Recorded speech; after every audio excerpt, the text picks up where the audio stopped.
Bom, então agora gravando, para quem... não, tudo bem, legal, bom lembrar que às vezes eu esqueço também.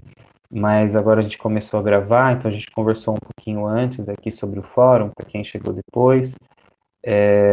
Acompanhe lá o fórum para que vocês possam, para que a gente possa ter uma interação assim mais específica para cada fala, e sempre assim, com a intenção de melhorar. E o que, que é o melhor? Que a gente consiga se compreender no nosso olhar para aquele fenômeno, né? Então, eu preciso entender como é a minha visão de educação, de aluno, de professor, de psicóloga, de psicologia escolar, de psicologia educacional, para que então eu possa entender se de fato eu estou olhando para a realidade. É como assim, será que eu estou vendo uma montanha ou será que meu óculos que está manchado? Entende? O viés é isso. Às vezes a gente achar que existe um ponto e na verdade ele está na nossa visão. Então, assim como a gente limpa as lentes dos nossos óculos para poder ver melhor, então é bom que a gente também faça essa limpeza no nosso viés, que é o nosso olhar. Legal? Deu para entender? Professor, tenta exercitar você o resumo, né, professor? Como diria minha avó, né, que Deus a tenha. Havia, né, havia. Não, só minha avó falava isso, não, tudo bem. Deixa eu compartilhar a tela com vocês aqui.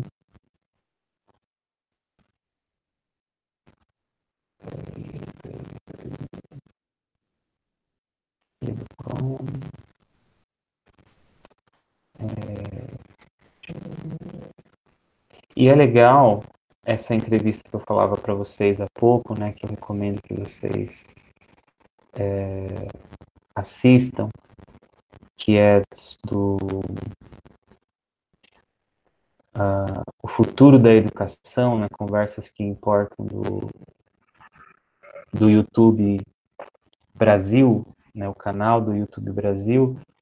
É muito bacana porque eles falam sobre vários assuntos que estão no livro, né, que a gente vai trabalhar com esse artigo, mas o livro dá um apanhado de vários assuntos, mas falam da realidade, e a realidade é a partir de quem está, né, vem das periferias, que são pessoas que vivenciaram e vivenciam a vulnerabilidade socioeconômica, política, todas as vulnerabilidades possíveis psicológicas, e conseguiram adentrar e passar pelo sistema de educação pública e chegar ao sistema de ensino superior público.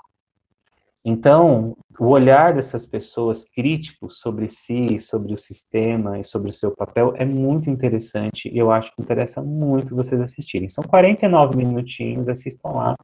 A aula que vem, se tudo bem, a gente pode conversar. Acho que eu vou colocar no próximo fórum o link e aí eu acho que eu vou pedir para vocês comentarem a respeito do vídeo que chamou mais a atenção de vocês. Porque isso também dá outras opções, né? A gente não trabalha só com a nossa experiência, nem com a nossa imaginação, mas trabalha com a fala do outro. E é muito legal, muito bacaninha. Bom, então, a gente está falando nesse momento, né, de tentando caracterizar como que é a nossa atuação diante da queixa escolar, seja na clínica ou na instituição escolar, né? E aí a proposta é de um modelo crítico, da atuação da psicóloga, do psicólogo, diante dos problemas de aprendizagem. Eu diria até diante dos problemas de ensino-aprendizagem, né? Ou seja, não é só aquele que é o aprendiz, mas também todo o sistema que se coloca como proposta de ensinar, né? De transmitir conhecimento informações, mas que se transformem em conhecimento para esse estudante, para o aprendiz. Então, eu estou usando o mesmo slide da aula 11, mas a gente está na aula 12 já. Então, foram 12 aulas já de conteúdo. A gente falou na aula passada sobre o sucesso, sobre o êxito escolar. Coloquei uma foto aqui da Viola Davis e de duas criancinhas que não são o João Pedro e a Cecília, mas todos aqui são lindos nessa foto, né? E a gente entendeu que não dá, né? Para a gente localizar a queixa escolar só no João Pedro, ou só na Cecília, ou só na Soraya, na mãe, a partir do caso que a gente estudou, inclusive na atividade da N1, né? Mas que a gente precisa entender toda essa rede, e que essa rede precisa ser compreendida, ou seja, nós precisamos entender a perspectiva da criança, a perspectiva dos pais e responsáveis, mas também a perspectiva de rede, mas numa hipótese mais assim, não tão simples, mas menos complexa do que esse cenário, porque a gente está falando de uma criança que foi acolhida institucionalmente com seus irmãos e que houve outras outros aparelhos do Estado envolvidos, como, por exemplo, a Vara da Infância e Juventude, prefeitura, e aí junto com prefeitura SAICA, CCA, a própria comunidade da qual eles fazem parte, o CAPES infantil que começa a atender o João Pedro, mas de toda forma, nessa estrutura de orientação à queixa escolar que vocês vão ter acesso, e já têm acesso lá no texto, vai se falar basicamente da criança e adolescente, né, criança ou adolescente. Então, a gente está falando de pessoas desde o primeiro período de escolarização, em geral, no período da alfabetização. Isso não quer dizer que a gente não vá receber crianças de 2, 3 anos de orientação à queixa escolar, mas é mais comum que isso aconteça nos períodos de início de alfabetização previstos no sistema de ensino-aprendizagem.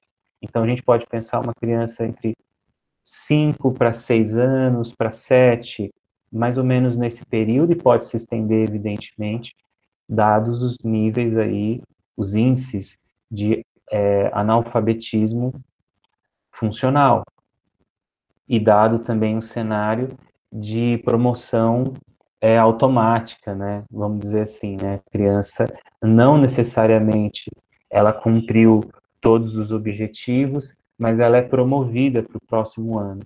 Isso também é outra questão também para a gente pensar, né, então a gente evita a evasão, mas fica mas sem fazer retenção do aluno, mas ao mesmo tempo ele literalmente passa pela escola, né? Então, ele passa pela escola. Isso não quer dizer que a aprendizagem acontece. E, consequentemente, se a aprendizagem não acontece, a gente questiona todo o sistema de ensino, né? Não é? Então, assim, se a aprendizagem não aconteceu, será que o ensino foi eficaz? E a gente entra nessa onda que é válida, que é necessária, mas que a gente precisa considerar que é um viés de, será que o ensino é de qualidade? Será que a escola tem estrutura? Será que os profissionais são preparados? Essas questões vão existir e a gente vai constatar que muitas vezes falta estrutura, falta preparo, falta técnicas mais e formas mais contemporâneas de ensinar, né? Mas que muitas vezes isso, mesmo em cenários onde a princípio há um cenário ótimo, né, de estrutura, de corpo de professores, um, mesmo assim, muitas vezes a queixa escolar se sustenta, e aí o fracasso escolar se sustenta. Então, mesmo assim, a gente precisa ter um olhar para a realidade. Se a gente tiver o viés muito grande, os nossos ideais foram demais, então a gente deixa de ser psicóloga e passa a ser outra coisa, que pode ser, a gente posso ser um representante da comunidade, me tornar vereador, vote em mim e tal, e me tornar um conselheiro tutelar, e começar a me engajar para ser um agente ligado ao Estado para poder trabalhar com políticas públicas no município, numa determinada região na qual o conselheiro foi eleito,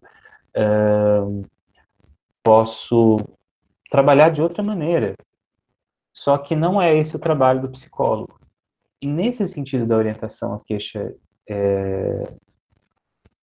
escolar, a perspectiva é a seguinte, gente. Quanto menos necessária for a psicóloga e o psicólogo, melhor. Se a gente conseguir permitir que a rede que em algum momento sustenta a queixa escolar, que ela funcione para superar a não adaptabilidade da, de todos eles para um sistema, para um processo de ensino-aprendizagem, se isso acontecer, a superação, então a gente não precisa atuar. Isso não exclui a necessidade de acompanhamento não só do ponto de vista da orientação à queixa, mas da entrada do psicólogo dentro da escola, né, como psicólogo e psicóloga escolar, dos âmbitos da pesquisa na psicologia educacional, pensar políticas públicas, atuar como psicólogo no âmbito no terceiro setor, por exemplo, e ser um psicólogo no CAPS, no SAICA, no CCA. No CCA não tem psicólogo, no SAICA tem, no CAPS tem, sei lá, deixa eu ver um outro aqui, no fórum, na vara, todos esses lugares aqui tem psicólogo, no nosso slide aqui. Na vara da infância e juventude tem psicólogo, no CAPS tem psicólogo, no SAICA tem psicólogo, na prefeitura, a depender, tem psicólogo, dependendo da estrutura da prefeitura, no CCA, em geral, não tem psicólogo, e na escola não tem psicólogo. Curioso, né? Mas tem psicólogo em todos esses outros espaços aqui.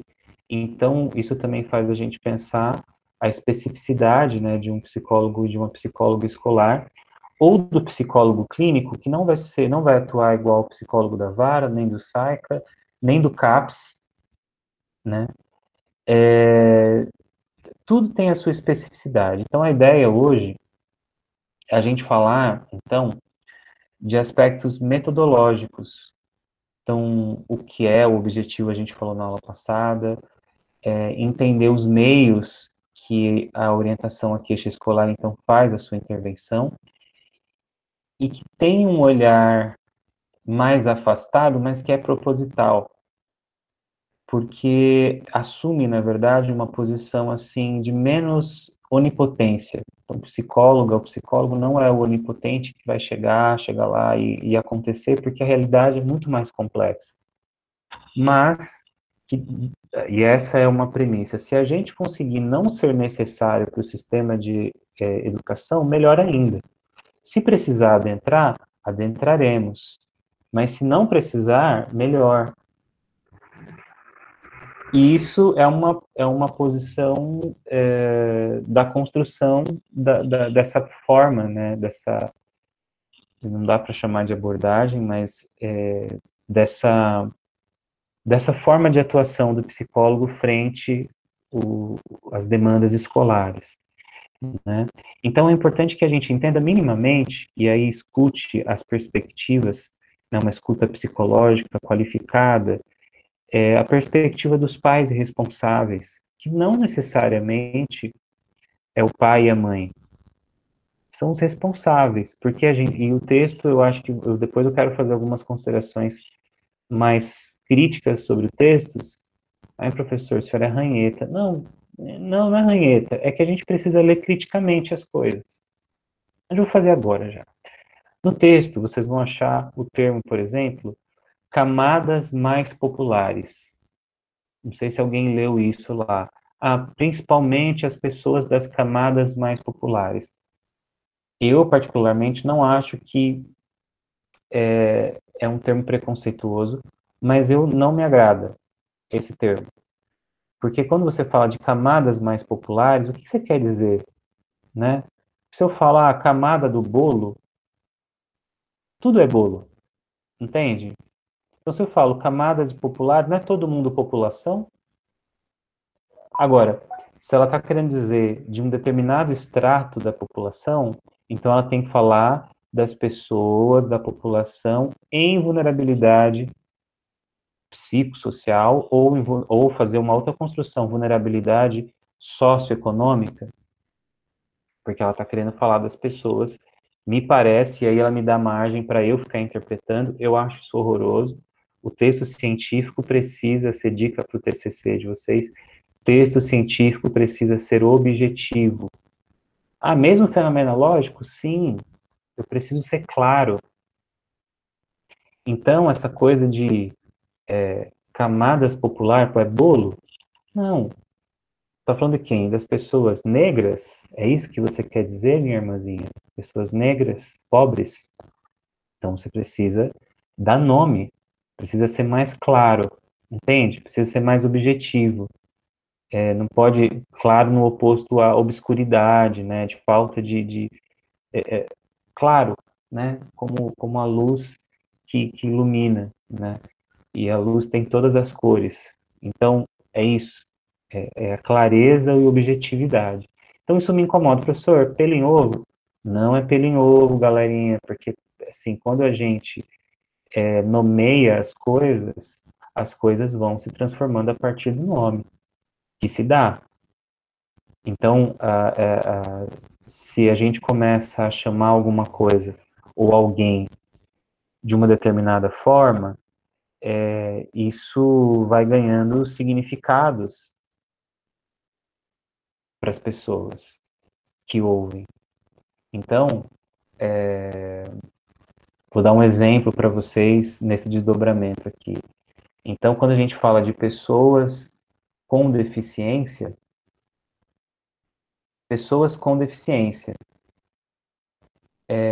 eu atendi durante um tempo, já fiz isso várias vezes, mas um dos meus pacientes numa época era uma pessoa que tinha perdido a visão. E eu aprendi uma série de termos que eu não conhecia, né? Por exemplo, ele falava assim, você que é vidente, aí no começo assim, eu falei assim, vidente? Ele tá dizendo que eu sou tipo a mãe de Ná? Tipo, o que ele tá dizendo? Mas ele estava querendo dizer o óbvio, que ele tinha um grau de não vidência, porque a cegueira dele, ele não tinha uma cegueira completa, então é uma graduação, né? Então, tem a cegueira completa, assim, é uma pessoa que é não vidente, mas ele tem uma perda parcial da visão, então ele não pode ser considerado vidente. Vidente é aquele que vê, e não vidente é aquele que não vê. Então, é um outro termo. E quando a gente fala em pessoas que têm algum tipo de deficiência, esse, até então, até 2020, é um termo que é aceitável e que é correto. Mas as pessoas já usaram pessoas com necessidades especiais. Já devem ter ouvido isso, talvez já tenham até usado. Hoje, quando eu comecei a estudar psicologia, era ok. Hoje em dia, não é ok mais. De uns 15, 20 anos para cá, não é mais ok. Então, assim, por quê? Por que pessoas com necessidades especiais? Porque não é especial, é direito, entende?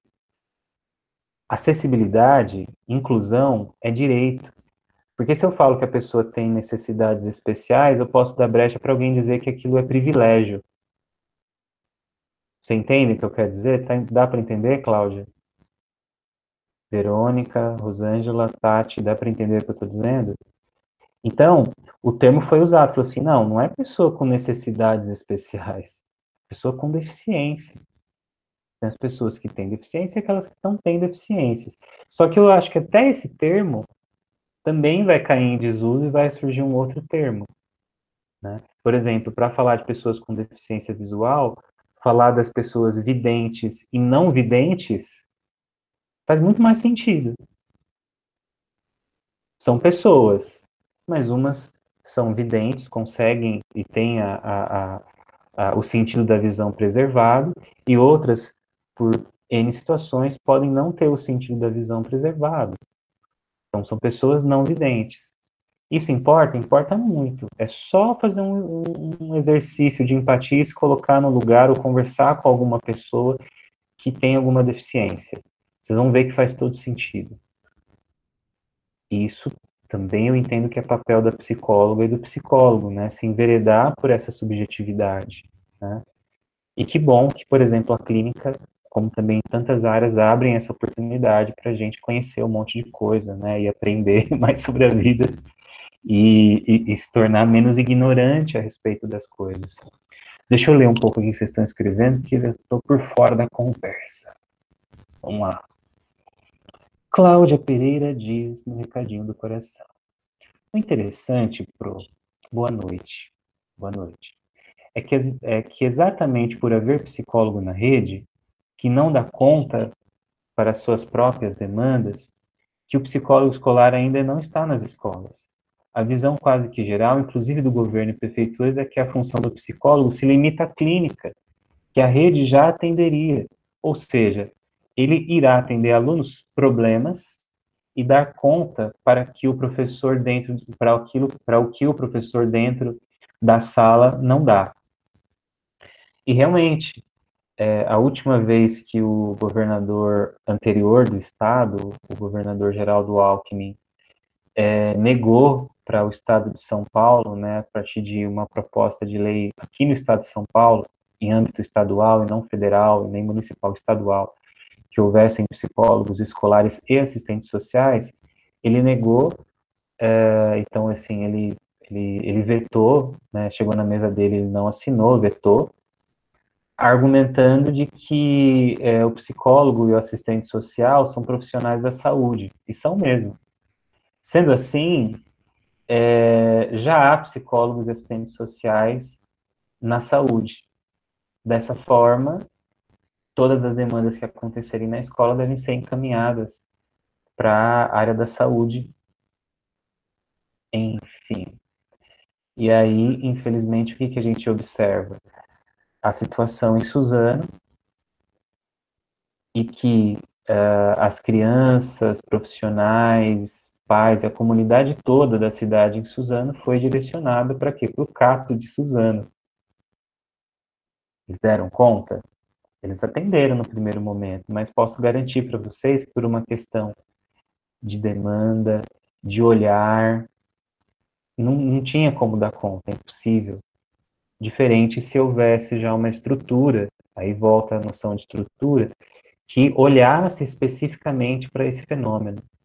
Então, realmente, é um contrassenso, mas é uma coisa que politicamente está dado. E a gente tem que ter uma visão só, de procurar entender isso, né? Entendendo o que está acontecendo, né? Porque é necessário, mas justamente não está onde seria necessário que estivesse, né? Temos que pensar sobre isso, né? E também se manifestar diante dessas coisas. Verônica Espina diz: as falas vão se adequando e se ajustando, porque elas têm peso e refletem o que é entendido pela sociedade. Eu acho isso. Sim, elas vão se adequando, mas muitas vezes se adequando pela força, às vezes das instituições, dos representantes públicos que dão um olhar para essa população que está em vulnerabilidade, que muitas vezes não tem acessibilidade. Basta pensar numa pessoa cadeirante andando na calçada da sua rua. Minha rua não tem calçada, nem a minha tem também. Vai andar aonde? Entende? Então, tem uma série de coisas para a gente pensar, né, sobre um monte de assuntos. Mas na escola, tudo isso aparece. Todas essas coisas vêm à tona. Porque a escola, ela deve ser um espaço para toda a população. Por isso que a escola é pública, porque ela é coisa do povo. Então, falar de camadas mais populares, e eu estou falando toda essa volta porque é uma crítica ao texto, não me desce, desculpa, não vai descer. Chamar de camadas populares, seja mais específico. E fale, vulnerabilidade socioeconômica, dados estatísticos apontam para isso. Então, você pode falar de maneira objetiva. Se a gente chama de camadas populares, tu tá falando o quê, cara? Daqui a 20 anos, daqui a 30 anos, eu vou entender o que você está dizendo? Só se eu traduzir.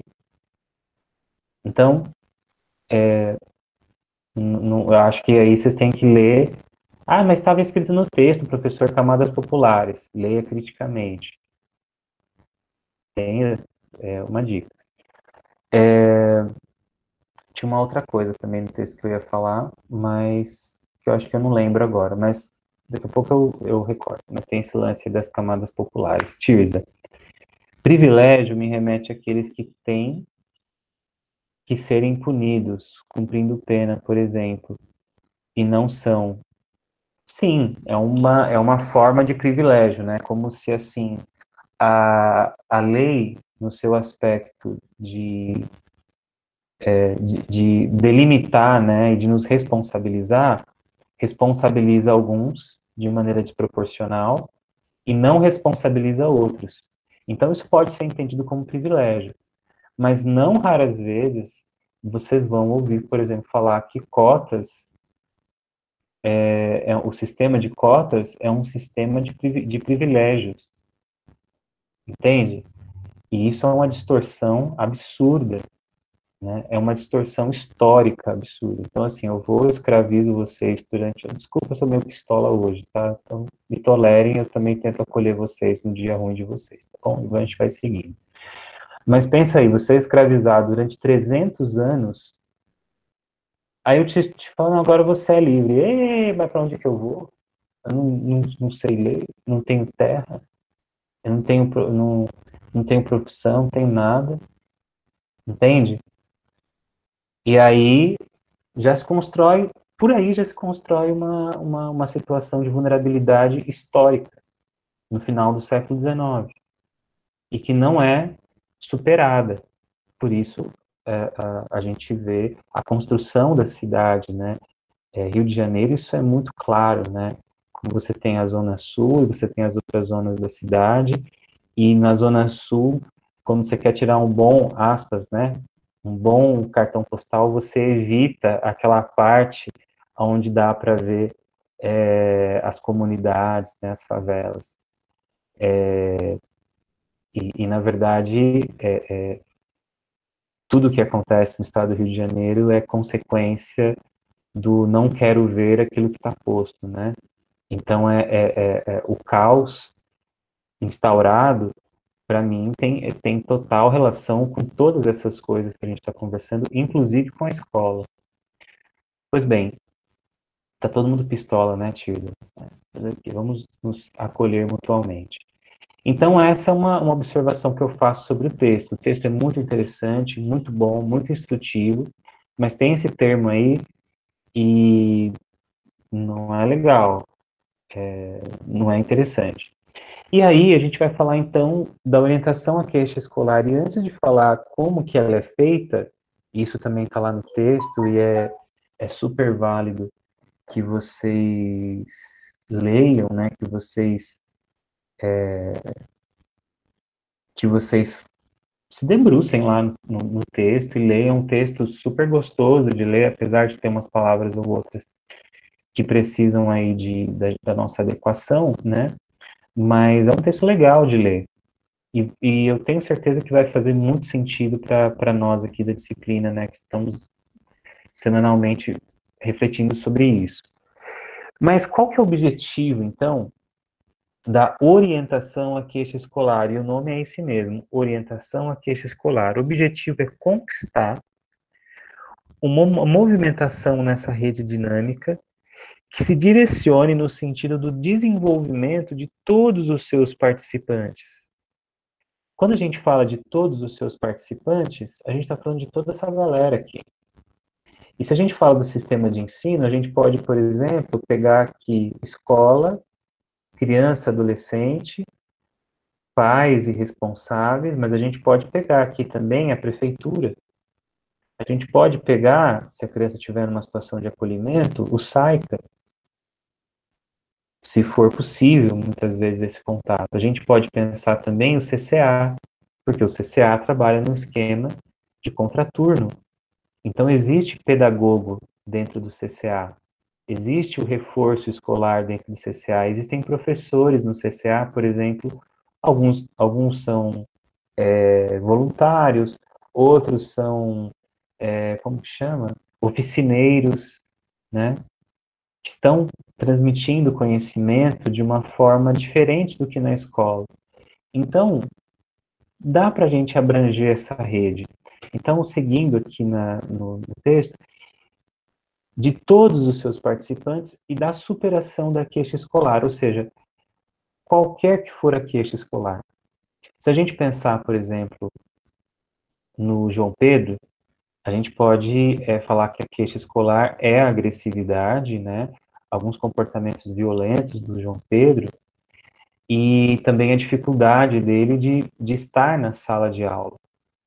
Essas podem ser as queixas, né? Que vêm da escola, que vêm da professora, que talvez venha das pessoas do CCA, do SAICA, mas que pode vir dos casos, poderão vir dos casos que vocês irão atender na clínica da universidade, quando da ocasião do estágio de vocês, que vai acontecer também, e na vida profissional.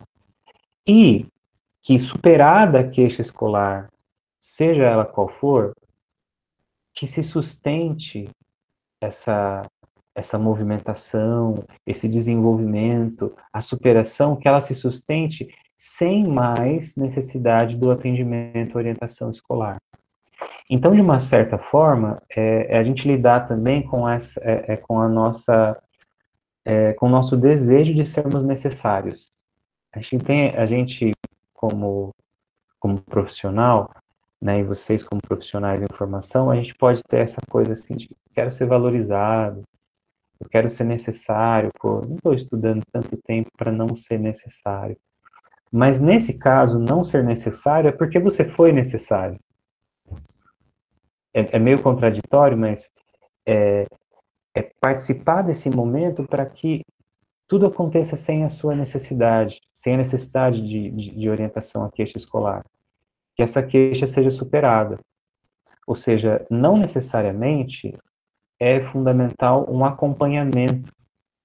E a gente vai ver que, às vezes, só na entrevista inicial ou na triagem, como eles preferem chamar, já muitos casos já tem um contorno. Não há necessidade de acompanhamento. Alguns casos precisam de acompanhamento. E esse acompanhamento precisa ser pensado também. Mas vamos lá. Mas fica claro o objetivo, que é resolver, dar conta da queixa escolar, mas muito além da superação da queixa escolar, é que essa rede dinâmica, que envolve todas as pessoas relacionadas à própria queixa escolar e que podem sustentar a queixa escolar, que elas se movimentem no sentido de se desenvolverem e de manter essa superação. No final, da gente não ser necessário. Então, podem ser coisas pontuais, mas é evidente que em alguns momentos a gente pode ser convocados, poderemos ser convocados a fazer acompanhamentos. Isso pensando em orientação à queixa escolar, num olhar de um psicólogo que não é profissional da escola, um psicólogo que não está atuando juntamente à escola, ele está atendendo o João Pedro. Então, ele não vai atender o João Pedro como o CAPS atenderia, não vai atender o João Pedro, não vai dar a escuta para o João Pedro como psicólogo do SAICA, e nem como psicólogo da vara. Vai ser uma escuta, um olhar que busque entender o que essa queixa escolar está dizendo para nós. O que diz essa queixa escolar? Se a gente olhar, por exemplo, para o caso do João Pedro, a gente vai ver que a queixa escolar da agressividade, do comportamento violento, do não se submeter ao inspetor, à mudança de professora, está falando,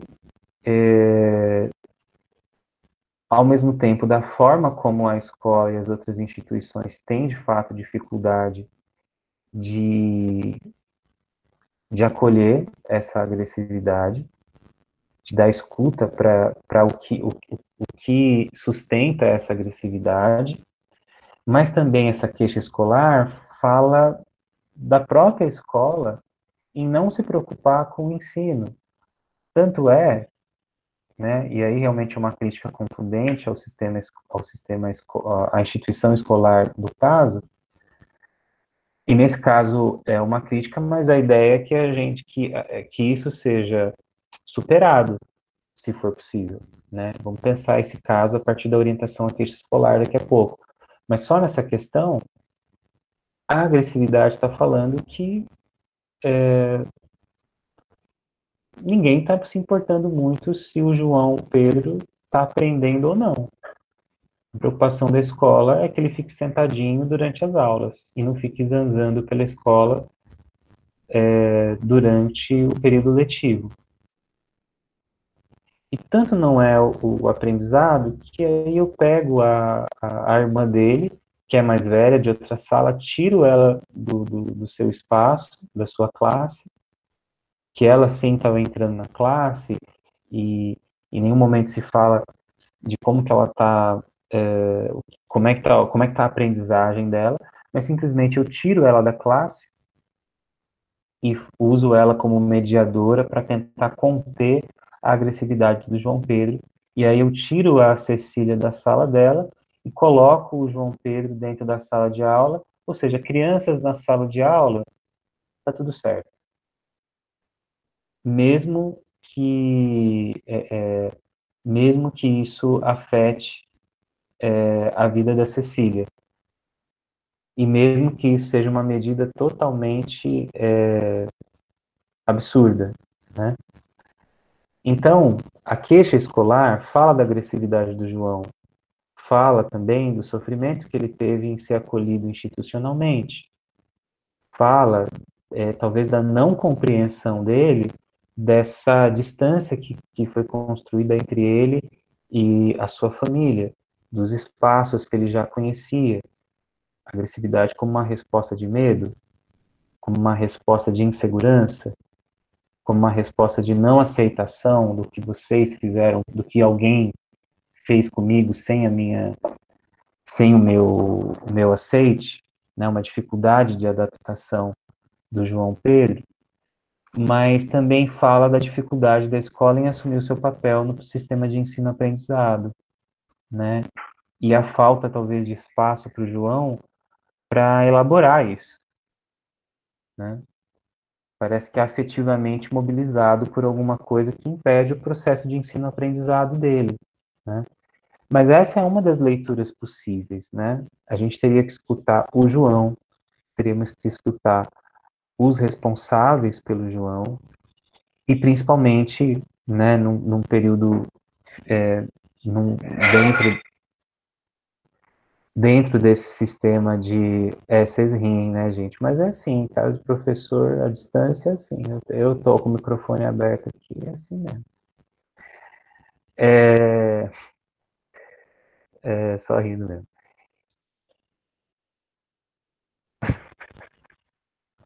Boa aula. Tchau. Foi pegar uma água. Até perdi aqui, falando da escola. Então, e também entender o olhar da escola, não buscando culpabilizações nesse momento, mas buscando que esse sistema funcione. Porque o psicólogo, nesse momento, da forma como o governo estruturou a política pública da entrada do psicólogo no sistema, nos aparelhos públicos, o psicólogo ainda não está dentro da instituição escolar. Vocês entendem isso? É lógico que a gente tem que pensar aqui na nossa disciplina, tá, professor, mas e se o psicólogo entrar? O que a gente faz? Vamos pensar nisso também, porque é uma intervenção possível. E que eu acredito que vocês vão fazer, porque tem estágio onde vocês vão até a escola. Mas também existe o outro, que é a orientação à queixa. Então vocês vão ter essas duas experiências aí na trajetória de vocês aí nos próximos semestres. Então aqui a gente está meio que fazendo uma preparação teórica, uma preparação para que vocês tenham essa experiência na formação de vocês, né, a experiência prática, né, e supervisionada. Mas a gente tem que pensar nas duas possibilidades. Como psicólogos clínicos, muitas vezes vocês vão se ver diante de queixas escolares. E aí não dá para atender queixa escolar como se fosse uma demanda clínica outra. A gente precisa pensar no contexto. E esse contexto amplo. Aí, seguindo aqui, então esse é o objetivo. Então, tudo que a gente vai fazer vai girar em torno desse objetivo. E aí eu vou ler com vocês, é um trecho do texto, né? Eu não fiz a referência, mas antes de postar eu faço a citação aqui embaixo, né? Para não achar que o texto é meu, mas o texto é da Beatriz, oh Jesus amado, que é a organizadora do, do livro, né? Que é a Beatriz de Paula Souza, né? Que é a organizadora do livro e que também é a autora desse texto especificamente. Vou ler com vocês. O que é a orientação à queixa escolar? Trata-se de uma abordagem, aqui eles chamam de abordagem, mas abordagem no sentido de uma prática profissional, uma forma de abordar, não uma abordagem no sentido psicanálise, fenomenologia existencial, comportamental, abordagem como uma forma de abordar esse fenômeno. Uma abordagem que parte de uma determinada concepção da natureza e da gênese da queixa escolar. Traduzindo aqui, mas eu sei que vocês certamente já entenderam, que a gente não está indo para a queixa escolar como se ela fosse alguma coisa que ainda vai se configurar. Existe uma concepção da queixa escolar e existe uma noção do porquê a queixa escolar acontece. Vocês já sabem, existem questões da descontinuidade do processo de ensino-aprendizagem, existe uma série de problemas que envolvem a, a, a não garantia do sistema de direitos, políticas públicas que precisam muitas vezes serem revistas, que precisam, não raras vezes, da judicialização, o que não é um bom sinal, porque mostra que o sistema não está funcionando por conta própria, percebem? Então, da mesma maneira que o psicólogo não deve ser necessário nesse processo, se ele é convocado a queixa escolar, da mesma maneira o judiciário, ele tem que entrar quando solicitado, mas a judicialização em si, pensando um processo de ensino-aprendizagem, ela não é interessante. Existem argumentos que vão falar que sim, mas vai falar que sim a partir da perspectiva do direito, mas da perspectiva da educação e da política pública, não é o caminho mais interessante. Um parênteses aqui, antes da gente continuar, uma abstraçãozinha. Vocês estão observando, com certeza, a eleição norte-americana, né? Que ninguém entende direito como funciona aqui no Brasil, porque é muito diferente da nossa, né? Não é tão difícil de entender, mas ela realmente é meio esquisita, né? Porque o voto não é direto. Você vota para presidente, mas aí quem tiver o maior número de votos o candidato que tiver o maior número de votos vai ser ele vai ganhar o voto dos delegados daquela federação, daquele estado, e que então aquela federação vai ganhar todos os votos. Então, se teve 51% para um candidato e 49% para o outro, esse que tem 51%, na verdade, ele tem 100% dos votos daquela federação. E aí os delegados daquela federação vão votar no que teve mais votos, e aí então você tem que ter lá, para ter esse cálculo, você vai ter que ter 270 delegados. E aí por que eu estou falando disso? Porque um dos candidatos está dizendo que vai entrar na Suprema Corte se ele não for eleito. Ele vai judicializar o processo eleitoral. E todo analista político, de relações internacionais, de políticas internacionais, está dizendo isso é problema. Por quê? Porque quando você coloca a judicialização na parada, você está dizendo o seguinte, o sistema não funcionou, entendem? E quando você coloca em xeque uma instituição, você está colocando em xeque o sistema democrático. Então, toda vez que a gente judicializa algo, quando, né, precisa de fato ser judicializado, nesse caso me parece que não, mas quando alguma coisa precisa ser judicializada, tudo bem. Mas toda vez que isso acontece, a mensagem por trás é: a política pública não funcionou como deveria. O direito estava lá para ser garantido, como dever do Estado. Então, se a justiça entrou, é porque alguém não fez o seu papel e o direito de alguém não foi garantido. Então, percebem que a mensagem não é boa? Entendem? Não é legal. Como mensagem. Mas, professor, mas o senhor não ia atrás dos seus direitos? Com certeza. Mas, no final das contas, toda vez que a gente entra com um processo para reaver os nossos direitos, é porque algum direito foi aviltado. Essa mensagem não é boa, né? Principalmente para as outras instâncias de poder. Então, quando a gente fala da concepção da natureza e da gênese da queixa escolar, voltando para o nosso contexto, é porque ela tem uma construção histórica, social, política. A gente pode olhar para o fenômeno como psicológico, mas se a gente fizer isso, a gente corre o risco de patologizar, de transformar em doença alguma coisa que não é o caminho da doença, é o caminho da não garantia do direito, de um sistema que tem muitas descontinuidades, que quando a gente pensa que ele vai ter uma continuidade, tem uma mudança de novo na forma como ele acontece, na forma como a política pública procede. É o caso que a gente discutiu numa das outras aulas sobre inclusão, que houve uma mudança do Ministério da Educação sobre a noção de inclusão, a gente já falou sobre isso em outra aula, foi até gravado, e como isso é um retrocesso para a possibilidade de incluir uma criança em qualquer escola, porque aí essa decisão do Ministério da Educação é de que a escola vai poder dizer, inclusive, se ela tem condições de receber uma criança, um adolescente que precisa que é o Programa Nacional de Educação Especial, né, aí o nome, Educação Especial, mas que é uma criança que precisa, na verdade, ser incluída como todas as outras, e que precisa da socialização, mas e que também precisa de um olhar diferente, porque existem ali limitações e potencialidades que precisam ser olhadas com maior cuidado para que essa inclusão aconteça. Pois bem, agora pode abrir uma brecha enorme para que as escolas digam não, aqui não. Teve até um colega que compartilhou com a gente uma história pessoal do irmão, se não me engano, foi o Patrício. Então, por que eu estou lembrando disso? Porque a gente sabe que a gente está trabalhando numa perspectiva crítica.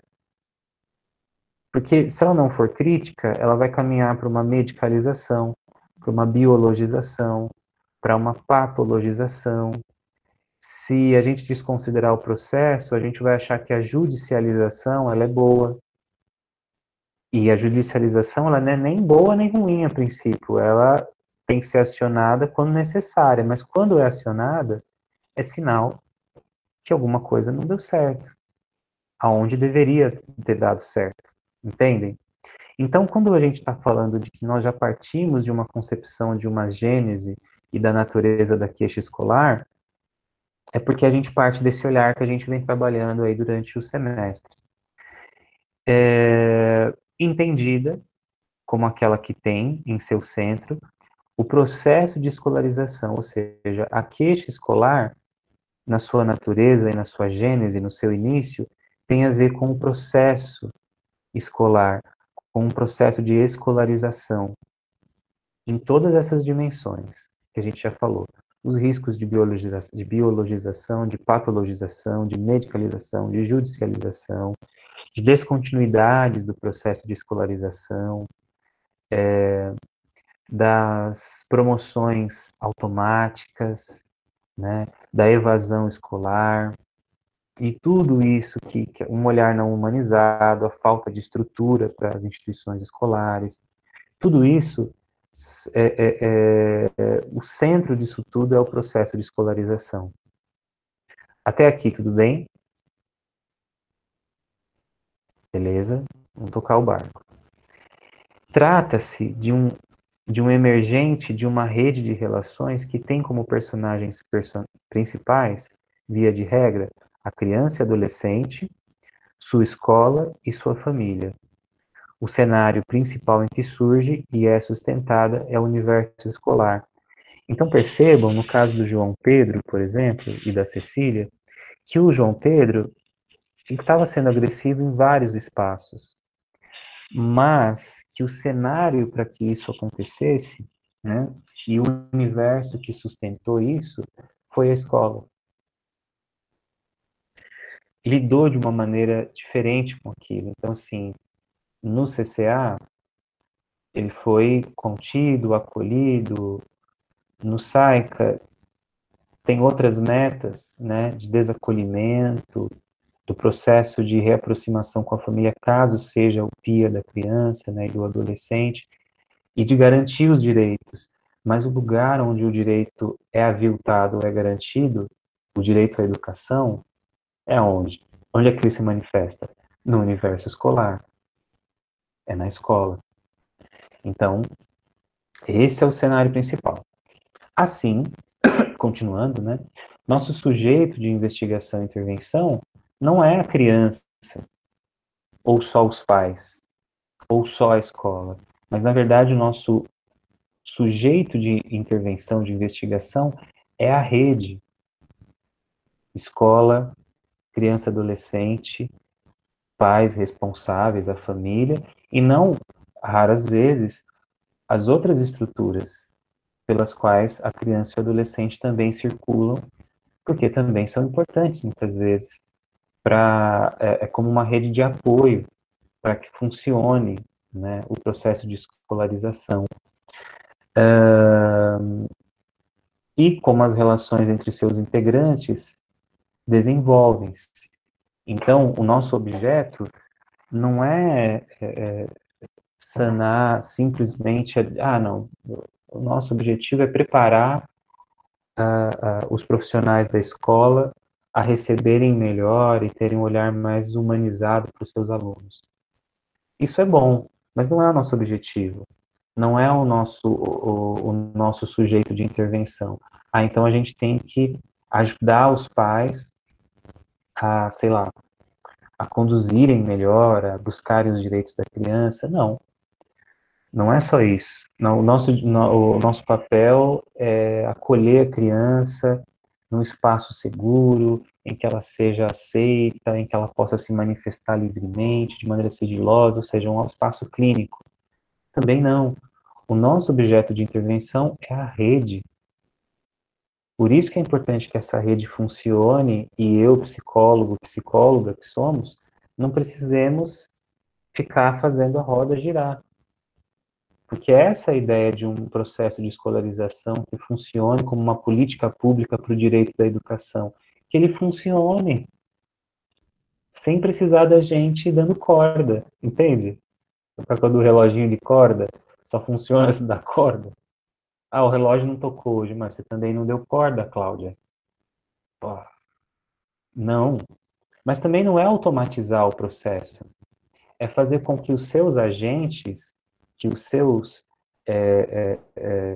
que os participantes, né, que os sujeitos, que os integrantes, melhor dizendo, do processo de escolarização consigam se movimentar em direção da superação da queixa escolar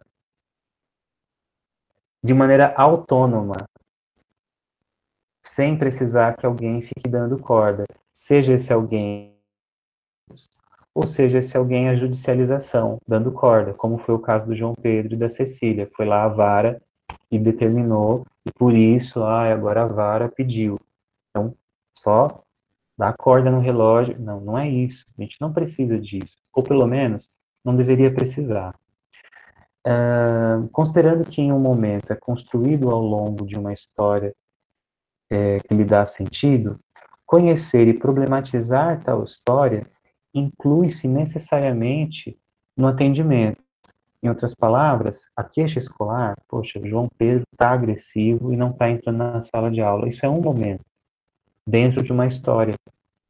Por isso é necessário a gente contextualizar e problematizar essa história e refletir sobre esse contexto e como que eles se conectam, né? Os integrantes dessa rede. Não é só o João Pedro, é a presença ou a ausência da Soraya, é a irmã, que funciona quase que como se fosse aí um superego do irmão, com 11 anos, pai do céu. Os outros aparelhos do Estado também presentes. E aí, então assim, a gente deve escutar isso. E aí, levando em conta as concepções como expostas acima, a orientação à queixa a estrutura da orientação à queixa escolar, nessa forma de abordar a queixa, acontece a partir de 3 princípios, né, que eles vão falar de princípios técnicos. Então, primeiro,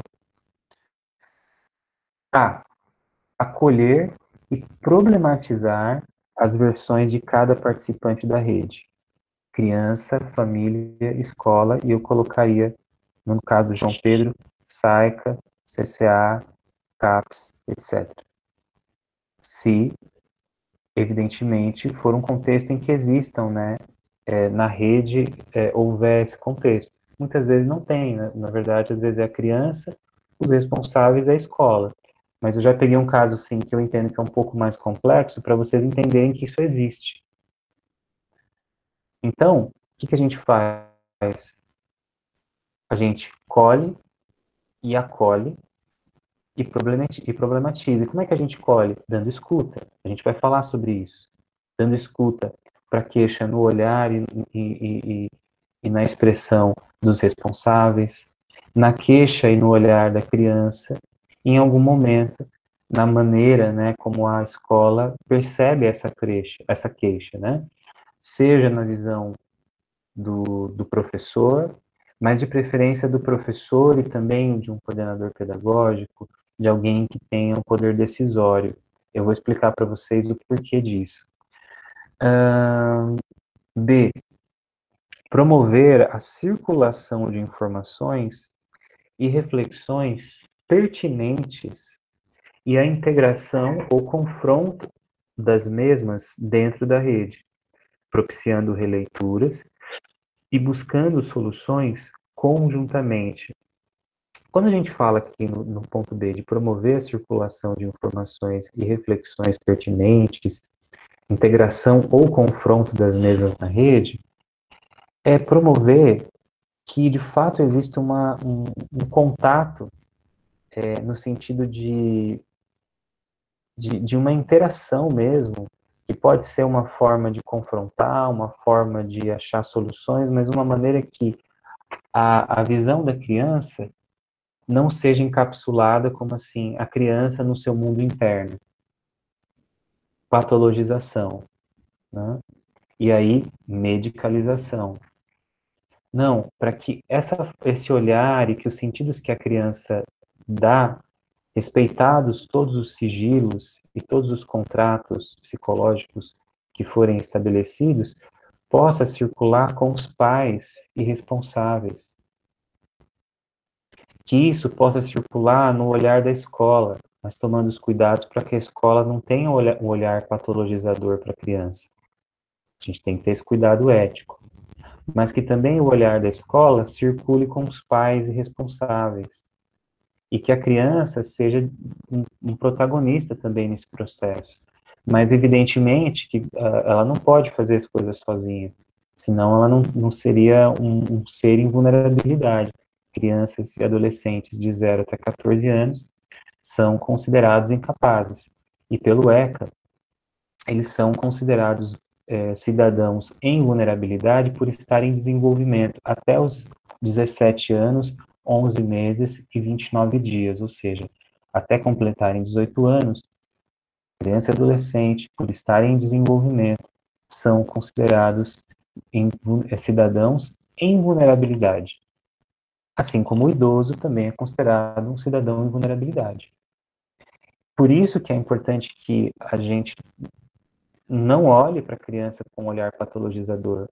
Porque senão eu estou colocando nas costas do João Pedro uma agressividade que ele está mais para vitimizado do que o causador da discórdia nos ambientes por onde ele passa.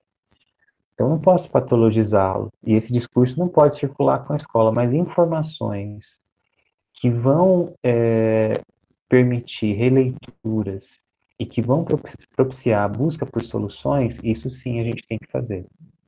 Vai falar mais sobre isso ainda nessa aula e depois na aula que vem.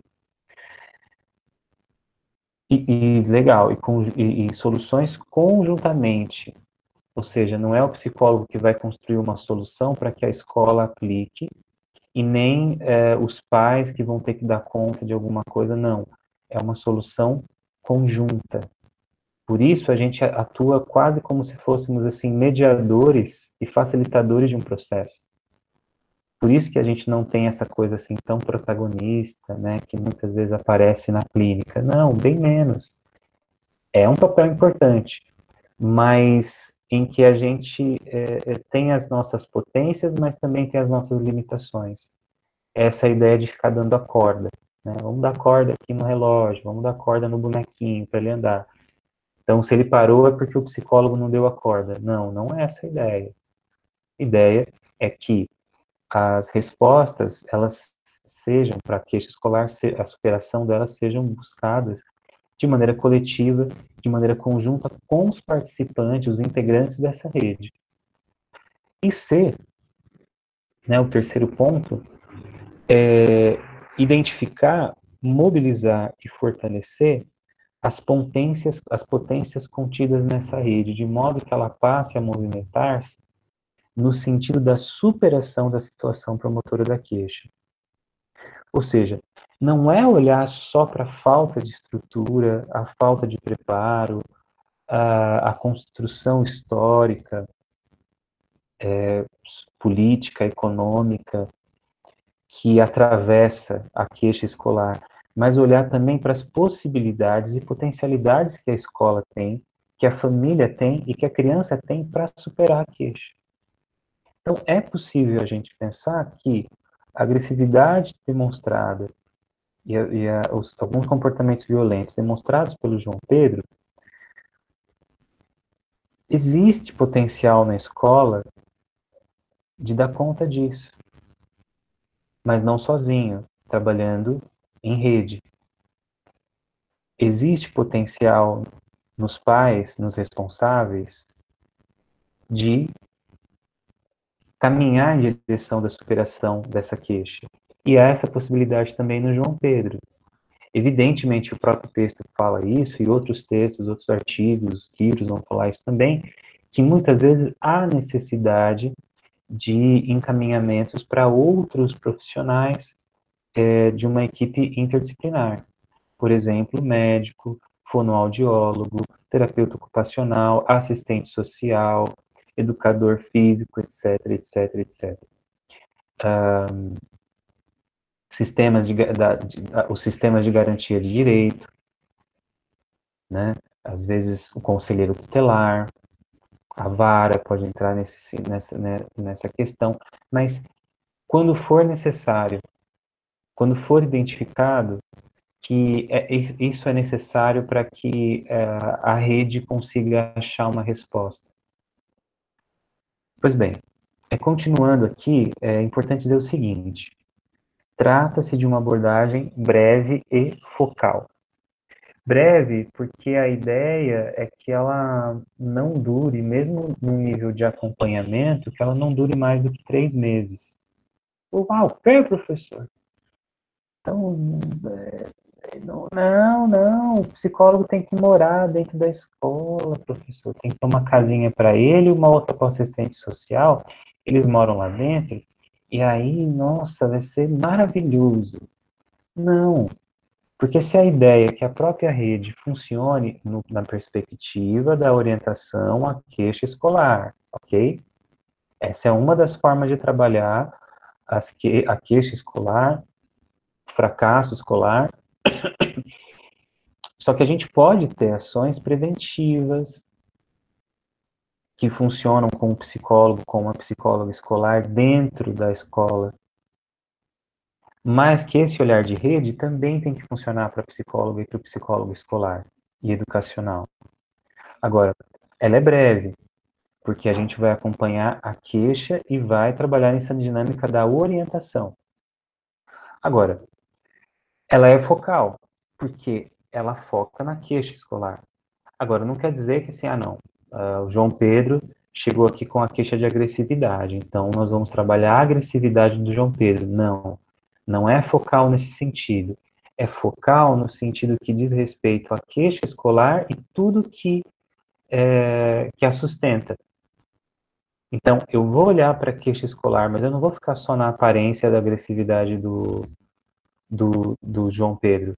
Eu vou olhar para, inclusive, a gênese da queixa escolar.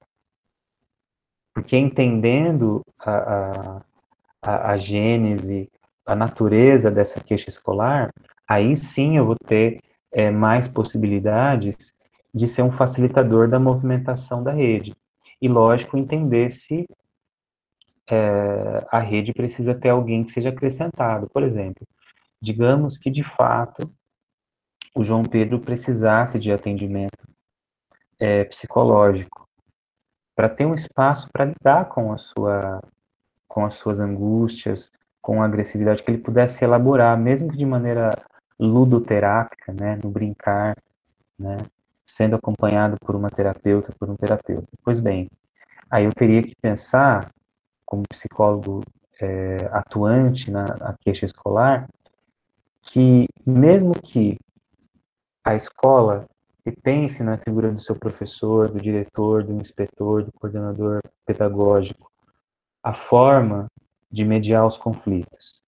Que a mãe e os responsáveis pelo João Pedro sejam mais próximos e estejam atentos a esses comportamentos e que sejam orientados no tocante a isso. Pode ser que essa agressividade ainda precise de um outro espaço para ser elaborada, e pode ser o espaço da psicoterapia, mas aí não necessariamente é o psicólogo que atende a orientação à queixa escolar, entendem? Pode ser que eu precise inserir um psicólogo, uma psicóloga, que aí sim vai passar a fazer parte da rede. Que aí pode ser o psicólogo, por exemplo, do CAPS, ou de outros espaços, existem outros espaços. Fica claro isso? Dá para entender até aqui, tranquilo? Beleza. Então vamos tocar o barco.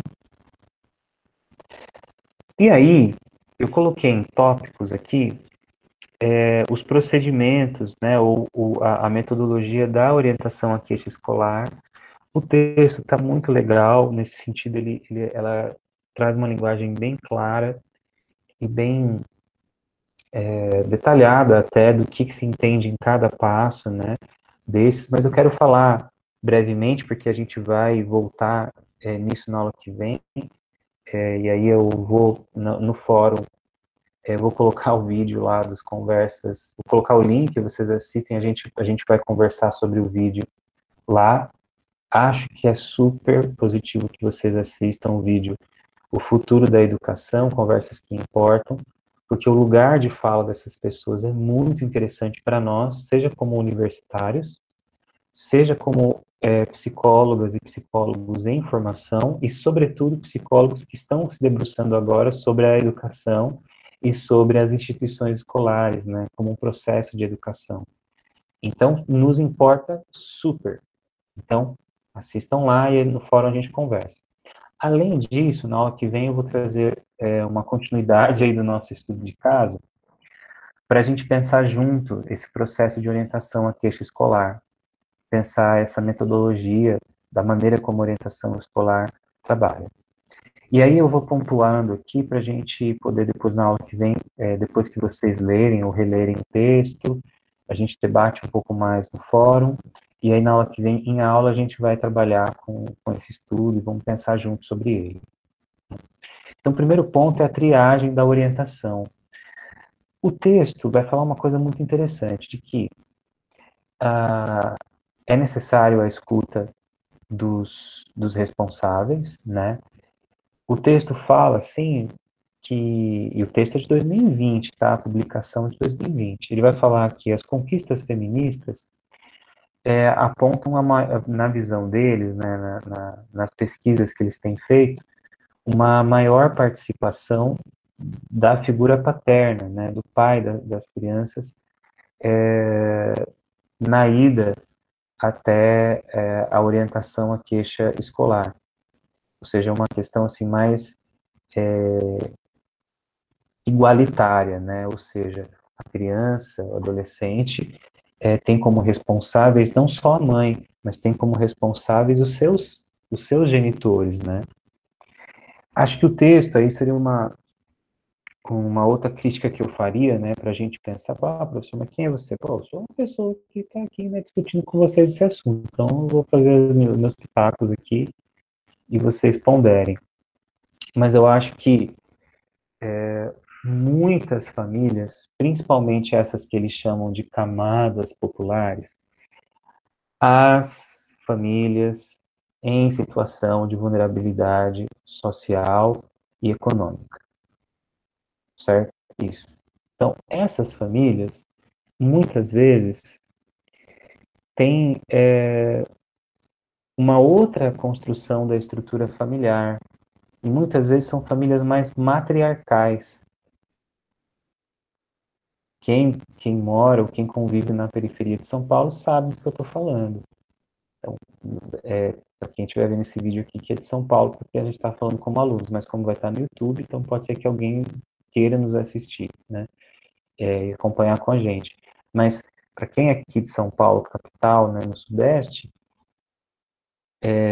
se a gente vai para as periferias, a gente percebe que tem famílias que têm essa característica mais nuclear, mas muitas famílias são, assim, mais matriarcais, como é o caso da família do João Pedro e da Cecília, que são gerações de mulheres, né? Tem a avó, tem a bisavó e tem a mãe, mas não tem homem na família. E não tem homem na família não só por uma questão equitativa, mas por uma questão de um machismo, né? De uma não responsabilização desses pais para assumirem, né, a sua responsabilidade como pais. Então, isso é um problema social, assim, que está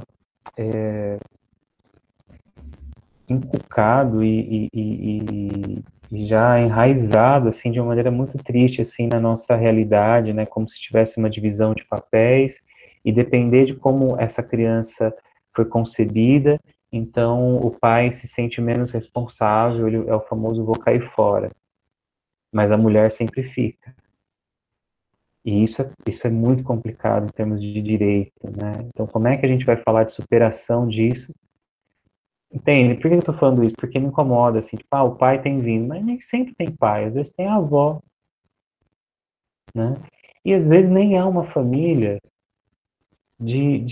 uma família cujos pais são heteroafetivos. Às vezes é uma família homoafetiva, entende?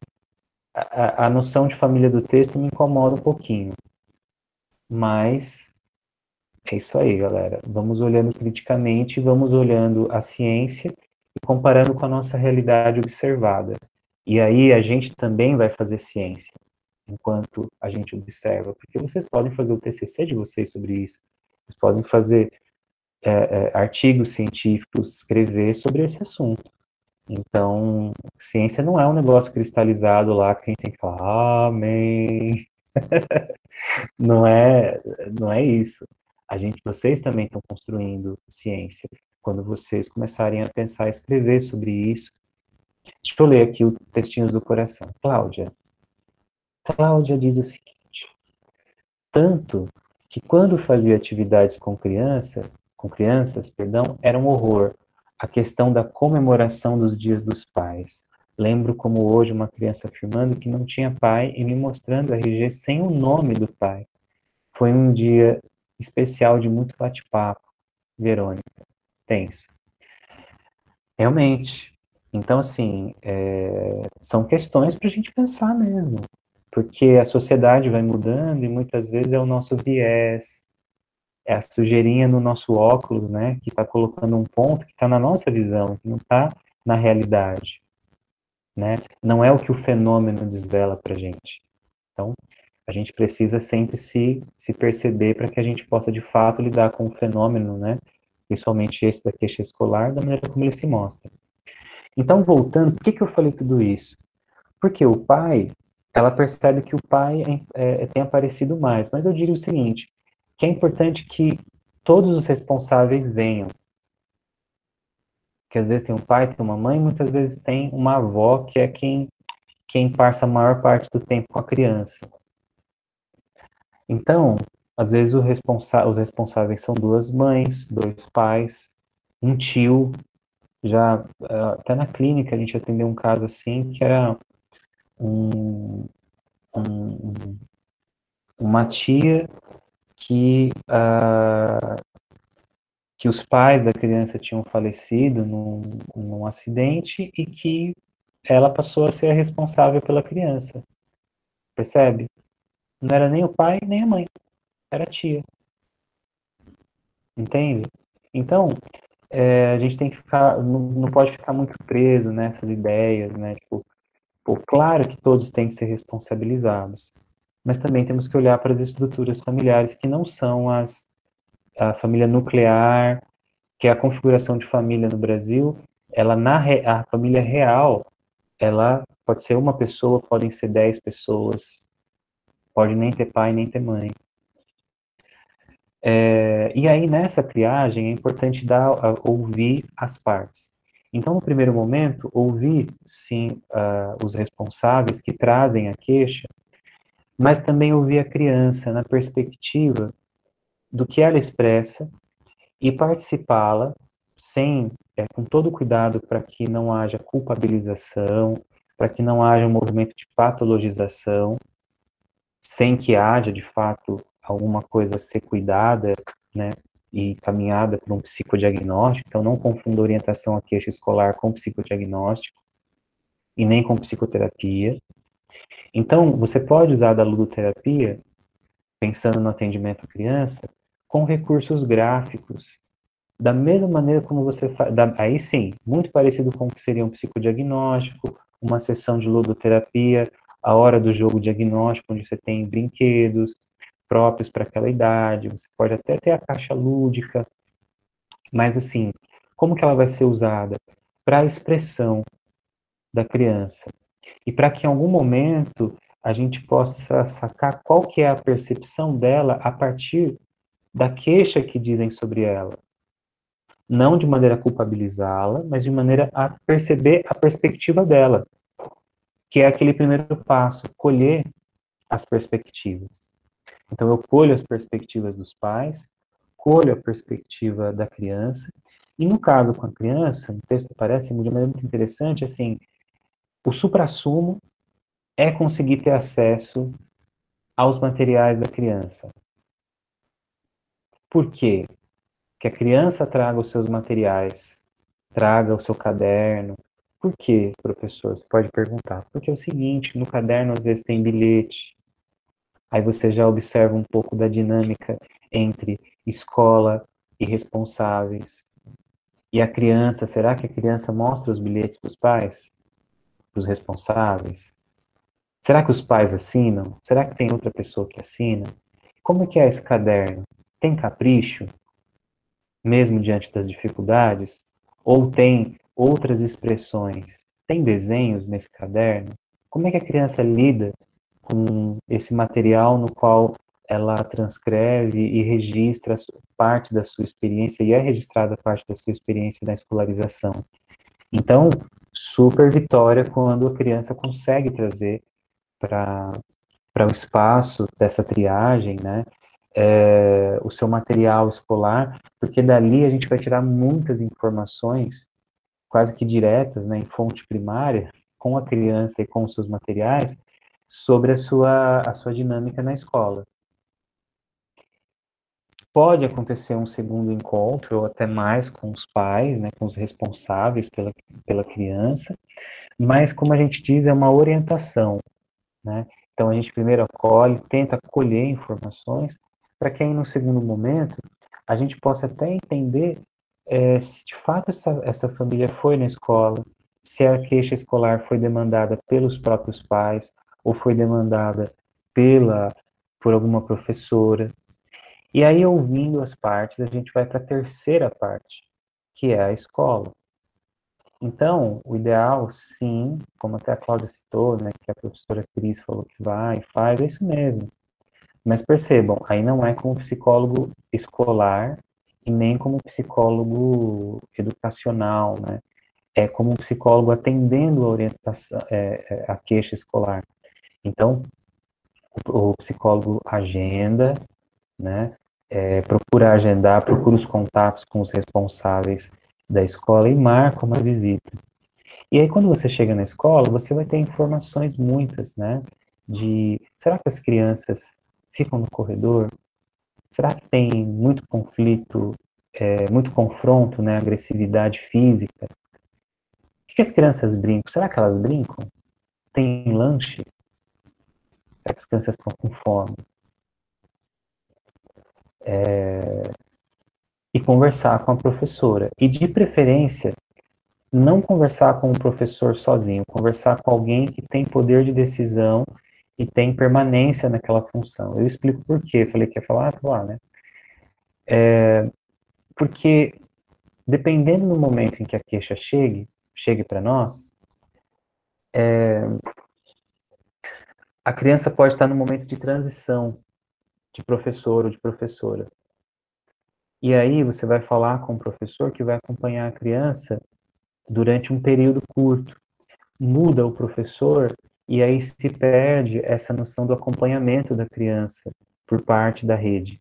Lembra, a gente quer movimentar a rede no sentido da superação da queixa. Então, a gente vai ouvir o professor, mas de preferência com o diretor ou melhor, com o coordenador pedagógico junto. Por quê? Mesmo que esteja no começo do ano, o professor pode mudar, mas no ano seguinte, muito provavelmente o coordenador e o diretor é o mesmo.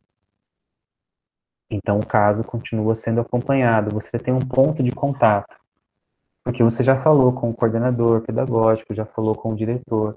E aí, nesse ponto, o importante é que a gente revise o nosso olhar. Quando vocês falaram nos fóruns, muitos falaram até no trabalho, né, que as equipes são mal formadas, não tem evidência disso, tá? Mas o inspetor, a escola não conseguiu colocar o João Pedro para dentro, professor, teve que chamar a Cecília. Sim, mas vocês sabem dessa informação porque o estudo de caso desenhava já isso. Partam do princípio que vocês não sabem. Vocês têm a versão da família, têm a versão da criança, agora vocês vão para a versão da escola. Escutem essa história como se fosse a primeira vez. E aí sim vocês vão considerando, vão compartilhando informações que podem e devem ser compartilhadas, mas sempre ouvindo no status assim, de que não é que eles são despreparados, mas que nós podemos ser facilitadores no processo da superação da queixa. E que, por exemplo, foi uma das perguntas que eu fiz no fórum para vocês, como que a gente poderia ajudar a escola do João e da Cecília a lidar com casos semelhantes. Por quê? Por essa pergunta. Porque muitas vezes um caso aponta para nós, poxa, aprendemos com esse caso. A partir de agora, a forma da instituição escolar atuar vai mudar, de alguma maneira. Então, mas a gente tem que fazer isso comendo pelas beiradas, mas mirando o centro da questão, que é o foco na queixa escolar. Então, ouvir as partes, ouvir a perspectiva do professor, ouvir a perspectiva do coordenador pedagógico, fazer perguntas, mas não necessariamente perguntas do tipo, mas como que o João é no dia a dia? Como, sabe, ouvir primeiro o que eles têm para nos dizer a esse respeito, para não correr o risco de patologizar a criança ou o adolescente. Então a gente precisa tomar esse cuidado de não dar informações que apontem para uma culpabilização da criança, mas escutar de maneira que a gente queira entender a perspectiva da escola. como eles fazem com todos, porque aí a gente está falando de processo de escolarização, né? E aí depois, claro, se surgir durante a conversa, durante essa reunião, também sacar como que funciona com aquela criança, né? Ah, com o João, como é que é, tal, mas depois de ter ouvido aquilo que a escola, na pessoa da professora, do professor, da coordenadora, do coordenador pedagógico tem a dizer, e criar esse ponto de contato, porque depois a criança continua na escola, né? Mesmo que mude o professor, como foi o caso do João Pedro, né? E aí a triagem, na verdade, ela pode ter um encontro pontual, pode ter mais de um encontro, mas a ideia é que, se possível for, às vezes com as orientações no primeiro encontro, já se dissipa, né? Ah, por que a minha criança não foi alfabetizada ainda? Poxa, ele está com a alfabetização muito lenta, e aí de repente se entende que na verdade é um processo. Depois que se atende a criança e se atende os pais, se entende que a criança está no processo de alfabetização, mas que é uma preocupação dos pais meio exacerbada. Pode acontecer, né? E aí deu conta da orientação à queixa escolar. E a família segue observando e se comunicando com a escola para entender o processo de escolarização da criança. Porém, em alguns casos, eu já falei aí dos encontros com as crianças e adolescentes, falei da interlocução com a escola. Em alguns casos, né, aliás, a gente já falou do acompanhamento, mas antes desses alguns casos, tem a questão do fechamento, né? E o fechamento, na verdade, ele tem que ter uma ideia um pouco de abertura, né? É um fechamento, né? São orientações que são passadas, há uma escuta, há um acolhimento, há esse pensamento de facilitar as redes a, a, a se articularem entre si sem a necessidade, e a gente pode marcar isso dentro de um período de dias aí, de semanas, tal, desde que a gente consiga fazer esses passos anteriores. Agora, depois desse período, a gente pode, todo o processo de orientação à queixa escolar não vai durar muito mais do que 3 meses, esse acompanhamento, mesmo quando tem um acompanhamento. Aí o ideal é a gente deixar passar pelo menos um mês desses encontros, né, desse fechamento, para voltar a entrar em contato com os pais, com a escola. Por que isso? Para dar tempo da escola, dos pais da criança, se adequarem às orientações que foram passadas e às soluções que foram propiciadas pela rede. Então, é um tempo assim de, sabe aquele tempo de preparação, ó, foi dada orientação, vamos esperar um pouco. Não adianta eu plantar a sementinha hoje e amanhã eu querer colher. Não vai rolar. Então aí sim aí sim é o que alguns falaram, aí sim o psicólogo tem que ter paciência. Então, deixa passar um mês, deixa passar um tempo, e aí a gente volta a observar para verificar, né, e acompanhar se de fato a rede está funcionando como, como um caminho aí de superação. Aí vocês podem falar, professor, mas pode ser que em um mês não resolva o problema da escola. Mas pensa bem, a gente não está procurando resolver o problema da escola. A gente está procurando resolver nesse momento a educação no Brasil. Isso vai ser feito em outras esferas, por exemplo, de políticas públicas, né? Onde tem maior potência para fazer isso. Ou um psicólogo, por exemplo, na escola, que é o psicólogo escolar. A gente vai falar disso na aula que vem. Mas o psicólogo que atende a orientação à queixa escolar, o atendimento necessariamente vai ser breve, não passa de 1 a 3 meses, e vai ser focal. Por quê? Porque ele vai ser focado na queixa e em tudo que ela significa.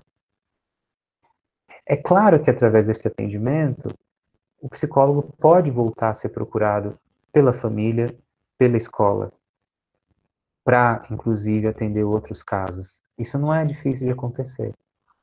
Porque aí a coordenadora pedagógica tem lá o seu telefone e fala assim, então, eu vou passar o telefone da psicóloga Verônica, porque ela já acompanhou uma criança aqui da escola, acho que é legal passar no psicólogo.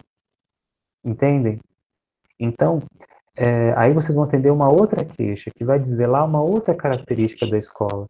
Porque tentar dar conta da educação de uma vez só é querer ter uma potência que nós, atendendo individualmente, não conseguimos.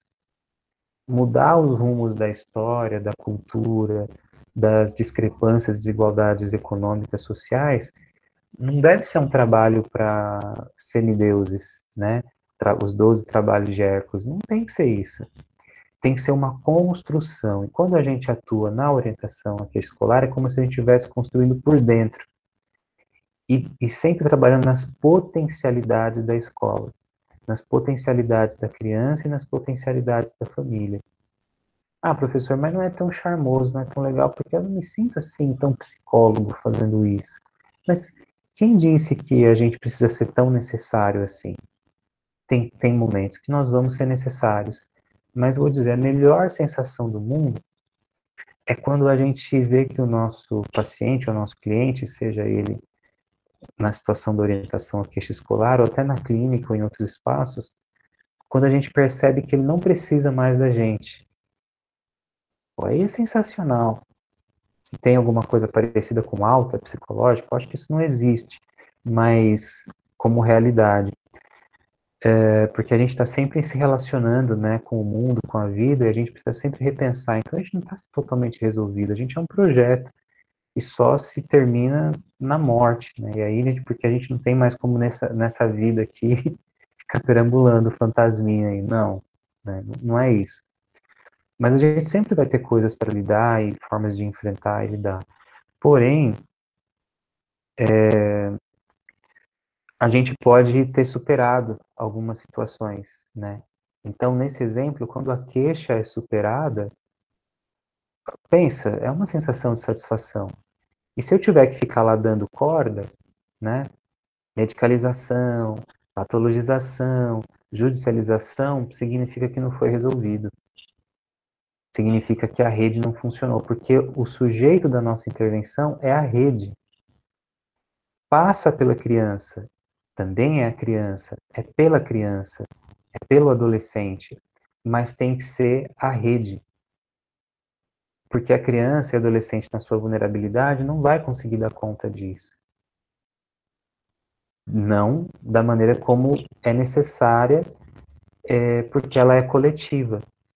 E aí, quando a gente faz isso, a escola, a família, os entes, né, os integrantes dessa rede, passam a olhar a própria queixa que originou a intervenção de outra maneira, e aí conseguem funcionar de outra maneira, de forma a superar dentro da instituição. Superam as desigualdades sociais? Superam as desigualdades econômicas? Não, claro que não. Mas criam uma forma de micropolítica, né? Um sistema em que naquela escola, como a Cláudia contou para nós numa outra aula, naquela escola, naquela comunidade, naquele espaço, estão havendo superações dessas questões que são aviltantes dos nossos direitos. Uma última coisa que vale a pena dizer é que tanto com a criança quanto com tem outras coisas que o texto fala, mas a gente vai tentar dar um contorno na aula que vem. É um texto que vale a pena ser lido e relido, principalmente se vocês guardarem, né, como uma referência para depois os futuros estágios. Mas, respeitando, claro, a preferência do orientador, do supervisor à época. Mas acho que vale a pena dizer também, e o texto aponta isso, né, para a gente terminar aqui, pelo menos a minha exposição, que a gente precisa ter um atendimento humanizado. Não só à criança, mas aos pais e também aos entes da escola, né, da instituição escolar. Porque o processo, ele desumaniza a gente. Então, o que nos faz sermos humanos, né? A nossa liberdade, é a nossa capacidade afetiva, é a nossa capacidade de de ter esperança, o que nos caracteriza como ser humanos? A realidade é que esses processos, eles são todos acachapantes, esses processos que geram a queixa, e ninguém vai ficar feliz e satisfeito com isso, mas nem a escola que tirou a Cecília da sala de aula para controlar, né, entre aspas, o João Pedro, ficou feliz, ou ficaria, qualquer escola ficaria feliz com uma situação dessa. Fizeram assim no desespero. Então, tratar isso, essas limitações que muitas vezes a rede apresenta, de maneira humanizada. Olhar como os seres humanos que também são projetos em construção, ou seja, a escola não é, mas pode ser que um dia ela seja, caso ela comece a ter mais autonomia sobre o seu próprio projeto. E é aí que é fundamental a intervenção de vocês num futuro não muito distante. Num cinema próximo de você. Mentira, não vai ser no cinema, vai ser na escola. Deixa eu ver aqui os comentários. Cláudia, recados do coração.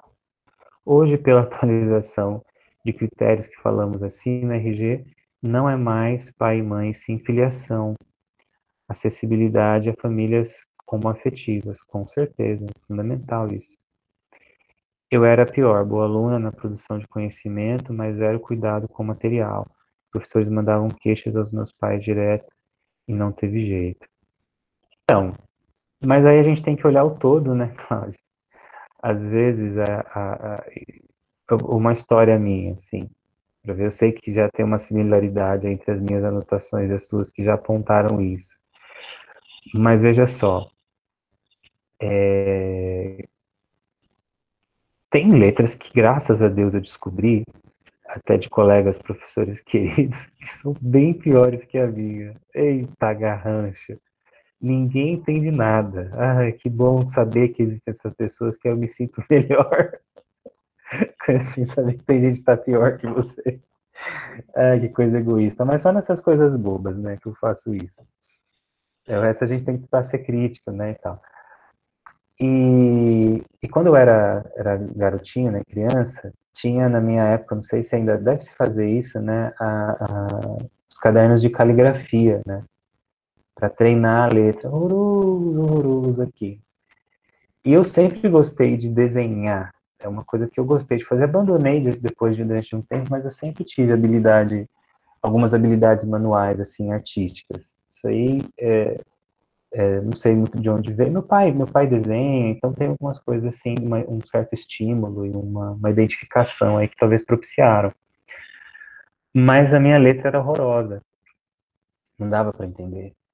Então a professora deu lá a atividade no ensino, no primeiro fundamental, né?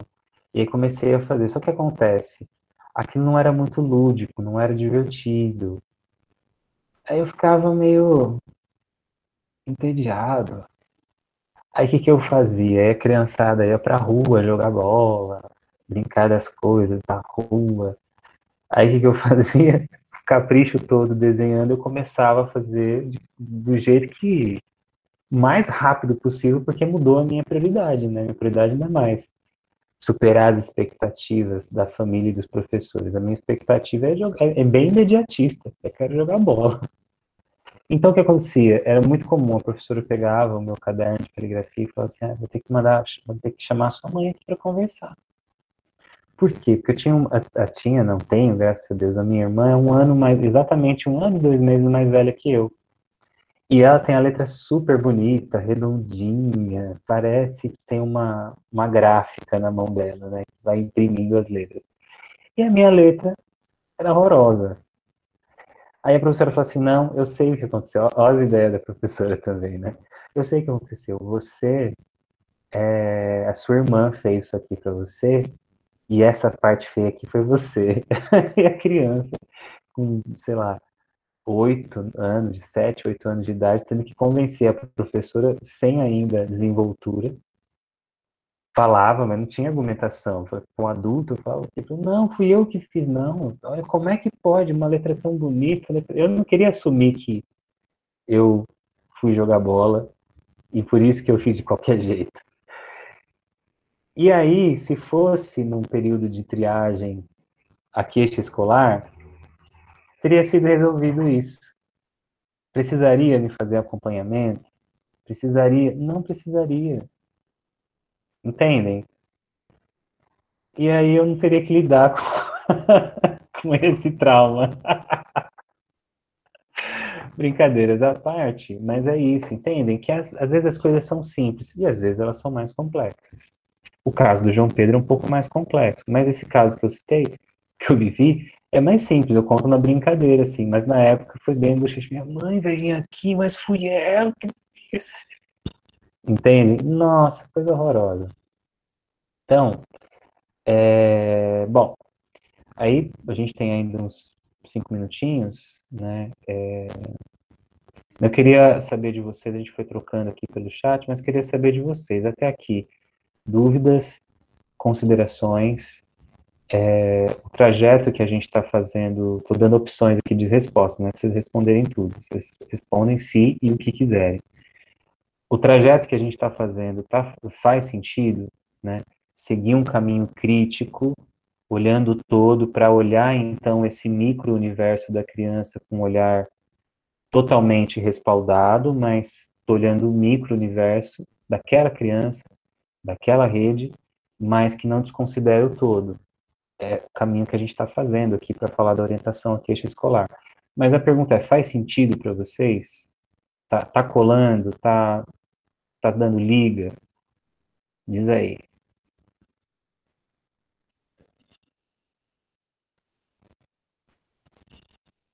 Alguém. Professor, está colando, e muito. Está dando muita liga. Parabéns. Parabéns para nós, né? Porque a gente não vai fazendo aula sozinho. Toda a turma assim, eu dou aula, às vezes, de manhã e à noite. As aulas não são iguais. O conteúdo é o mesmo, mas a dinâmica não é a mesma. Não é a mesma. E isso tem a ver com a energia no sentido assim, atenção, participação, engajamento, energia não no sentido místico, né? Também pode ser, mas no sentido cognitivo, afetivo, isso social, né, da classe, isso envolve, né? Então, parabéns para nós, né? Então, se vocês sentem que, poxa, tá fazendo sentido, tá colando, tá dando liga, tá dando aquela sensaçãozinha assim de mais potência, opa, não tô tão perdido no mundo. Como se me jogarem numa escola, eu sei mais ou menos o que fazer. Responsabilidade de vocês também que estão se engajando no processo. Ai, professor, eu tô quietinho aqui com a câmera ligada, mas não tô aprendendo nada. Minha sugestão para você, meu querido e minha querida, participe dos fóruns, seja mais crítico com relação às suas próprias opiniões e leia os textos, pelo amor de Deus. Bom, principalmente leia esse último texto da aula passada e que é o mesmo da aula de hoje, tá? E que será provavelmente o mesmo da aula que vem, para a gente poder falar a mesma língua. Mas o texto, apresentação, orientação à queixa escolar, é muito interessante porque ele é bem didático, está explicando para as pessoas como que é o processo. Então, vale a pena vocês lerem, pegarem os papéis, fazerem anotações, conversarem sobre isso, porque vocês vão fazer estágio e é bom que vocês tenham isso já de maneira muito clara. Vai facilitar para vocês enfrentarem os desafios aí que vocês terão, e que ou eu, ou Gustavo, ou Guilherme, tem muita gente aí para estar lá com vocês. Mais alguém quer comentar alguma coisa além da Tati, fazer alguma consideração? Se não, eu já libero vocês. Só uma impressão. Aquela questão lá no começo, quando a gente começou a tratar do caso do João, eu percebo que a gente foi muito nessa direção. Então, não fomos exatamente clínicos. Nós fomos muito nessa questão da orientação escolar.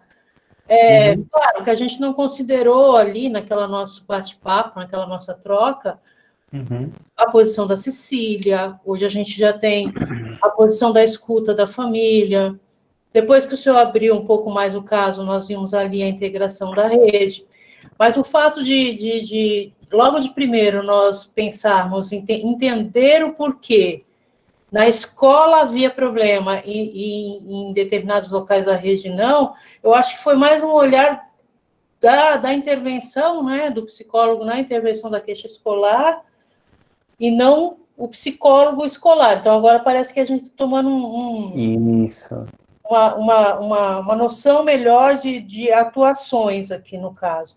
Uhum. Quando a gente olhou dessa forma, parece que ficou mais fácil ou mais claro a doação entre um e outro. Sim, porque a clínica, né, pressupõe, se você pensar a clínica mais clássica, você pressupõe uma avaliação psicológica, pensando a questão de avaliar aspectos afetivos, cognitivos, do mundo interno da criança, né, do adolescente, aplicação de testes, vários testes, para poder gerar um relatório e também encaminhamentos. Hoje pode pensar um psicodiagnóstico interventivo, né, que a próprio psicodiagnóstico já vai apontando direções para a criança e o adolescente, e ele, de uma certa maneira, de maneira secundária, ele vai gerar um relatório, mas ele vai, no próprio processo, já assume uma espécie de terapêutica, porque enquanto a criança vai interagindo, o adolescente vai interagindo com aquele adulto também, né, ele vai também aprendendo e vai ganhando mais autonomia e vai entendendo a importância da autonomia sobre aquilo que o fez chegar até o psicodiagnóstico. Então, são duas modalidades, né, uma mais tradicional, né, avaliação psicológica, e a outra mais, um pouco mais arrojada para os nossos tempos, assim, provavelmente vai ser a dimensão que vocês vão trabalhar, né, psicodiagnóstico interventivo. Dá para pensar a clínica, né, psicoterapia breve, psicoterapia de longo termo, as várias abordagens, tudo mais. Agora, quando a gente pensa na orientação à queixa escolar, é interessante porque, assim, não dá para chamar de avaliação psicológica, porque ela é focada na queixa, não dá de chamar de psicoterapia de longo termo, porque ela é breve, e não dá para pensar em psicoterapia, porque ela não é focada no indivíduo e nas suas relações, mas pensando no indivíduo, o sujeito da nossa intervenção é a rede.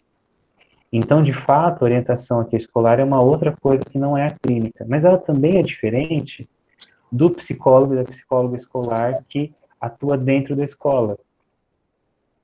Entendeu? Então, realmente são dimensões diferentes. Legal. Mas aí, lá no trabalho, as minhas considerações para os trabalhos de vocês foi realmente assim, talvez, mesmo sem saber essas diferenças, e é uma construção mesmo, né? É que faltou a coisa da metodologia, o como. Então, vamos fazer tal coisa. Mas por quê?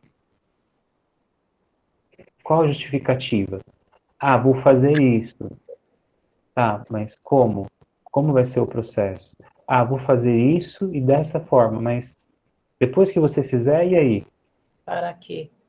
Para quê? Entende? Então, toda vez que a gente fizer uma intervenção, a gente precisa ter uma ideia metodológica que pode mudar mais ou menos de abordagem para abordagem. Então, por isso que às vezes a gente fica meio perdido nos últimos anos, porque, meu Deus, um paciente eu atendo como psicanálise, o outro eu vou atender como comportamental, o outro eu vou atender como fenô. Dá um nó no meu cérebro, eu acho isso difícil. Mas quando a gente entende que a psicoterapia tem uma forma, e que dessa forma, que se difere dessas outras formas, as ferramentas que cada abordagem, por exemplo, dispõe são diferentes, fica mais claro. Então, assim, as ferramentas que comportamental dispõe são diferentes algumas são parecidas, por incrível que pareça, como observação, só o que se faz com observação é diferente para psicanálise, para comportamental, para fenô. Agora, quando a gente fala de orientação à queixa escolar, ela tem um efeito terápico, mas o efeito terápico ela é para a rede, para que a rede ganhe autonomia. É claro que vai ter ganhos para a criança, para a família, mas o nosso espectro é maior, porque senão a escola vai ser geradora da queixa de novo, ou a família pode ser coparticipante da queixa, entende? Se fosse só com a criança, teria psicoterapia, mas em geral não é assim, a gente precisa pensar nesse cenário global, e, pô, legal que vocês estão nesse nível de reflexão, ficou bem animado também. Gente, é isso, se não tiver mais considerações, então tá todo mundo dispensado aí para voltar para suas casas. Ah, não, vocês já estão. E descansarem um pouquinho aí. Tá bom, queridas e queridos? Então, obrigado aí pela paciência e bom finalzinho de semana e final de semana para vocês. Obrigada, professor. Boa noite, pessoal. Obrigada. Gente, obrigada, Pro. Show de aula.